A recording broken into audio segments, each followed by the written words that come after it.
Hey guys, Anthony, 4x4 Diesel. Just a really quick bit of information so that you can make a decision whether you want to waste time or money. Yep, the money will be about the same actually, so it's whether you want to waste time or get a quality job. Now, these are Hilux front hubs, 2 of them, brand new, and it's taken about 5 minutes to clean this rust prevention coating, which we only clean it from the area that matters here and there. This doesn't matter, you've got that rust prevention, there's a bit on the other side. You may need to give in the splines a little bit of a clean out just to make it easier to slide that CV in and out.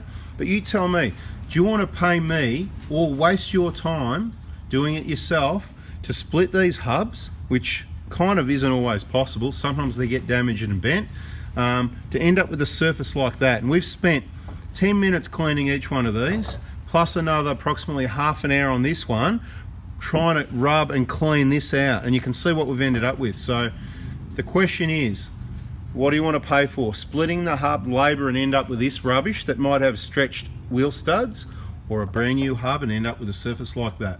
Yep, shortest video you've ever seen on 4x4 Diesel. If you like that, give us a thumbs up, subscribe and turn the bell on. More awesome information coming your way soon. See ya. I promise I packed it up and I had to come back and say more. So let me just picture this, right?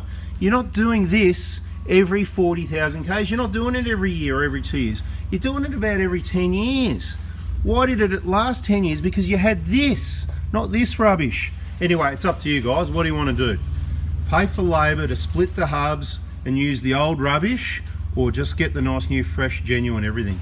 Bada boom, bada bing, I'm out of here. I'm hopefully going to leave it at that. Bye, see ya.